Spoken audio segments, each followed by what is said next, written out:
Here to weigh in, Center for Industrial Progress founder and CEO Alex Epstein, along with Power of the Future founder and executive director Daniel Turner. All right, guys, it was an exciting weekend for American energy. Daniel, let's start with you. What is your just initial reaction to this historic investment in American energy producers?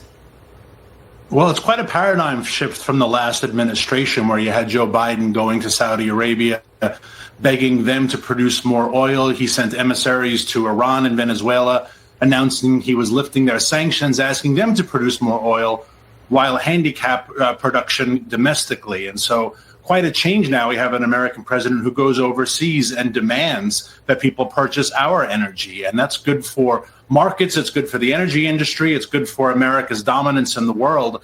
But it just is a very different mentality of leadership where America is in the control seat again. And energy is the key to this dominance on the world stage.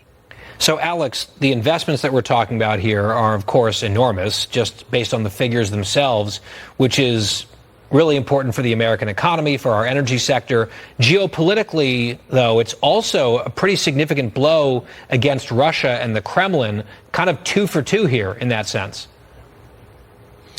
Yeah, I mean, I'm very in favor of people buying U.S. energy when it's a good idea. And I think Europe is now waking up to the reality that, in particular, fossil fuels are something that's part of the future. I wrote the book Fossil Future, so definitely believe that, and definitely increases energy security of Europe. I would say, though, in the trade direction, we can do even more for energy if we even further lower trade barriers. So I think we should have way lower tariffs on Europe. And in general, the lower tariffs we have, the more trade we have, the more certainty we're going to have, the more energy demand we're going to have. And also things like steel prices, higher steel prices from tariffs are handicapping American producers. So I think we want more international energy, but also lower and lower tariffs. All right. So this was my favorite part of President Trump's visit this weekend, because this is something that I also believe in. He was railing against the greenwashing of Europe, exposing the raw inefficiency of wind turbines littering the continent, and declared the end of wind source energy in the U.S. We will not allow a windmill to be built in the United States. They're killing us. They're killing the beauty of our scenery, our valleys, our beautiful plains. And you look up and you see windmills all over the place. It's a horrible thing. It's the most expensive form of energy. It's no good.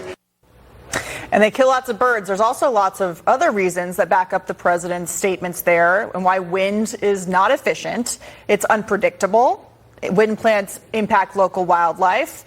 They have radar interference for flying vehicles and airplanes and such. Ideal sites are often in remote locations, and they're noisy and alter the visual aesthetics, which the president was talking about. So, Daniel, I was happy to hear him telling the truth to the Europeans who think that wind is the way to go while they've been buying Russian gas and oil, and now they have this problem where they can't get rid of them when they break.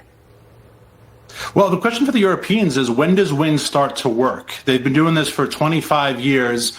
They pay roughly 3 times what we pay for electricity. We saw the blackout of the entire Iberian Peninsula a couple of weeks ago. How much more subsidies does it need? How many more decades does it need? How much more expensive does it have to get before actually wind and solar are this vaulted panacea that they've been promising? I mean, the German economy is in complete recession. It's in decline because German manufacturing, that hailed entity, German manufacturing, can't afford to operate under current German electricity prices. So I just don't know when wind is actually going to work. It's been a long time. It's been a lot of money. I've seen no good results. Yeah, so Alex, President Trump's basically saying, look, these wind turbines, they're inefficient, they're unreliable, and they're ugly.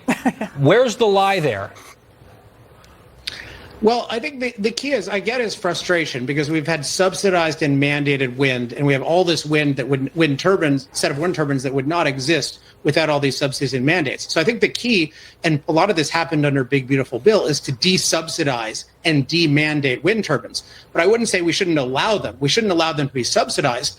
But if wind can actually compete on a free market, I think that's something we should welcome. It's going to be hard because of the deficiencies you mentioned, but I think it's really important that we be in favor of energy freedom for every source and let the best source win. And yeah, that's not going to be wind anytime soon very often, but I don't think we should disallow it. I think the president's seen the writing on the wall, and that wind has not been an efficient source of taxpayer-funded energy at all. So we'll see where it goes. Alex, Daniel, thank you so much. Thank you. Thank you.